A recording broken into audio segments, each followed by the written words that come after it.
Le musulman doit suivre le Coran. Pourquoi? Parce que c'est la parole d'Allah. La sunna. Pourquoi? Parce qu'Allah nous l'oblige. Selon la compréhension de qui? De moi? Non. Selon la compréhension des pieux prédécesseurs. C'est-à-dire les compagnons, sahaba, at-tabi'in, les pieux prédécesseurs, at-tabi'in, les suiveurs et les suiveurs des suiveurs. Ridwan Allah alayhim ajma'in. Pourquoi selon leur compréhension et pas la mienne? Parce que le Nabi sallallahu alayhi wa sallam nous apprend que c'est leur compréhension qui sera la bonne. Ils ont certes vécu parmi eux avec lui, et il y a des preuves de cela à l'appel. Alors ne fanatisez personne. Nous, ce que l'on suit, c'est la parole d'Allah, c'est la parole du prophète alayhi salam, selon leur compréhension. Par conséquent, فَإِن تَنَزَّعْتُمْ فِي شَيْءٍ, et si vous divergez sur une chose, فَرَدُّوهُ إِلَى اللَّهِ وَالرَّسُولِ, alors envoyez-le auprès d'Allah et de son messager. Alors ne fanatisez personne. Alors ne fanatisez personne et demandez toujours la preuve, ad-dalil, c'est ce qui nous intéresse. Salut les amis, je vais répondre rapidement à la vidéo que je viens de vous mettre précédemment, parce que c'est typiquement le genre d'argument qu'on peut retrouver dans la communauté sunnite pour justifier l'existence de la sunna, et ça démontre un petit peu la dangerosité finalement qu'il y a derrière ce discours, parce que, comme il le dit lui-même, c'est des suiveurs qui sont derrière des suiveurs. Quand tu es sunnite, ta raison ne te sert pas. Elle ne t'est pas utile parce que tu n'as pas le droit de l'utiliser. Il le dit lui-même. Tu vas réfléchir selon la compréhension d'autres gens. Tu n'es pas libre de penser quand tu fais partie de la doctrine politique sunnite. Parce que c'est pas une religion, le sunnisme, en vérité. C'est une doctrine politique installée par des califes qui avaient intérêt à fabriquer des hadiths qui vont dans leurs intérêts. Bon, c'est un autre sujet, c'est quelque chose de complexe, mais voyez la dangerosité du discours. Ma compréhension n'a pas sa place. La raison que Dieu m'a donnée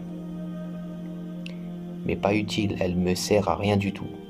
Je dois m'en remettre à la compréhension de ce qu'ils appellent les pieux prédécesseurs. C'est un propos très intéressant. Quand on connaît le Coran, on comprend, on en déduit automatiquement qu'il y a ici une forme de bêtise. Parce que combien de fois c'est écrit dans ça que celui qui lit les cœurs, les poitrines, c'est Dieu seul. Dieu est celui qui connaît le fond des gens. Et d'ailleurs, dans la sourate 9 au verset 101, Dieu parle au prophète, il lui dit « Tu ne les connais pas, nous les connaissons ».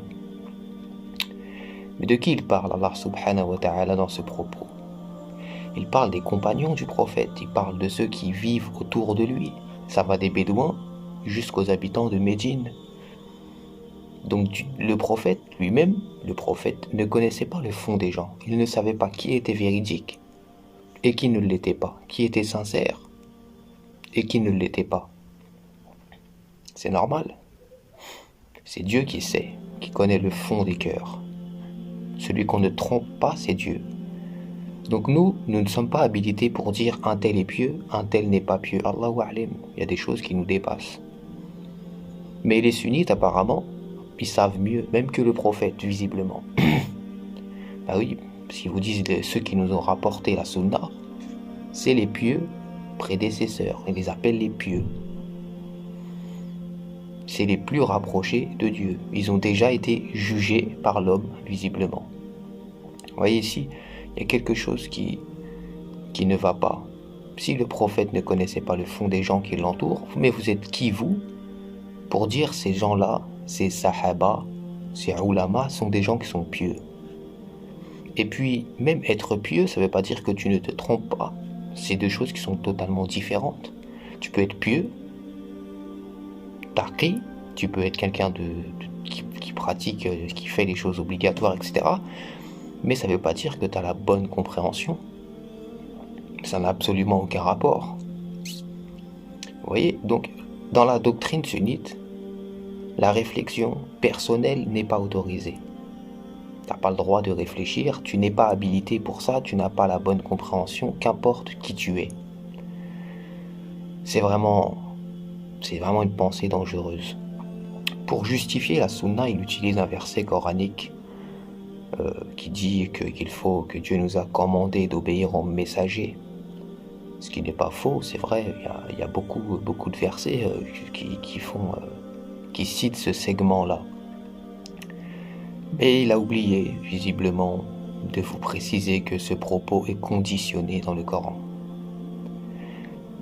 Dieu dit encore une fois au prophète dans le Coran, il lui parle.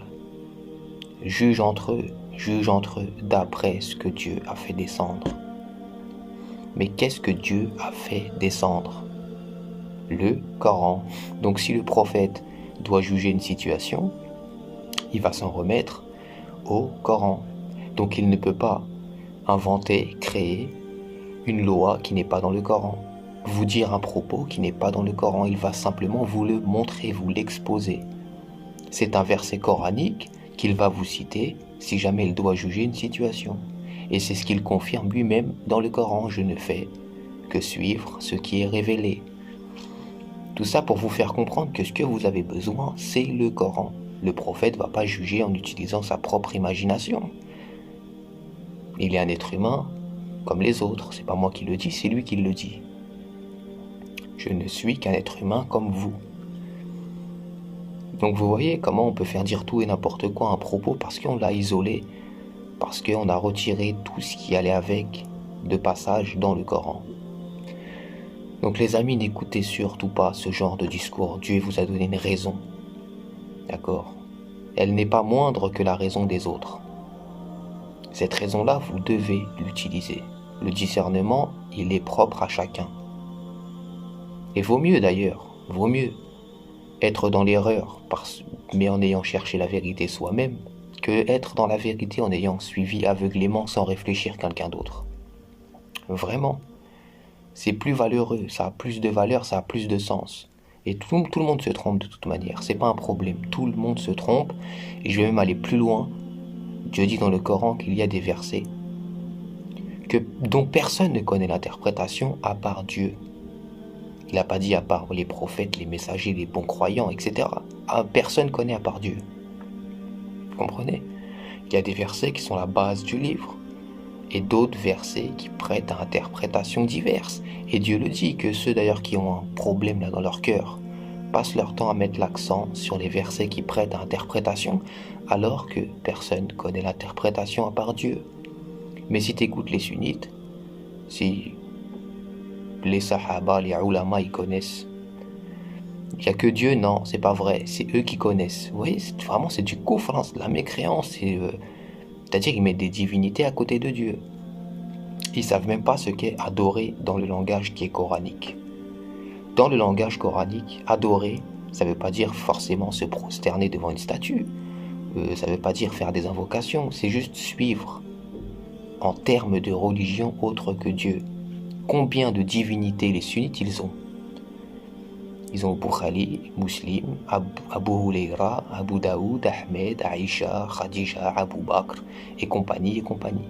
C'est les idoles modernes, c'est le travail d'Iblis retravaillé. Il est beaucoup plus fin, c'est tout. Mais dans le langage coranique, quand tu obéis à ces gens-là parce qu'ils te disent le prophète a dit telle chose, aux yeux de Dieu, tu es un polythéiste en vérité. Parce que Dieu dit dans le Coran, c'est à Dieu qu'appartient la religion. Mais quand tu es sunnite, la religion n'appartient pas qu'à Dieu. Elle appartient à Dieu, mais elle appartient aussi à toutes les personnes qui rapportent des propos sur le compte du prophète, ou parfois même sur le compte de shir, parce qu'il y a des shirs aussi qui racontent des choses. Ça existe ni dans la sunna ni dans le Coran. Ils réinventent la religion, comme ça, petit à petit, tout seul. D'accord? Et vous ne pourrez pas vous égarer si vous vous référez à ce que Dieu vous dit.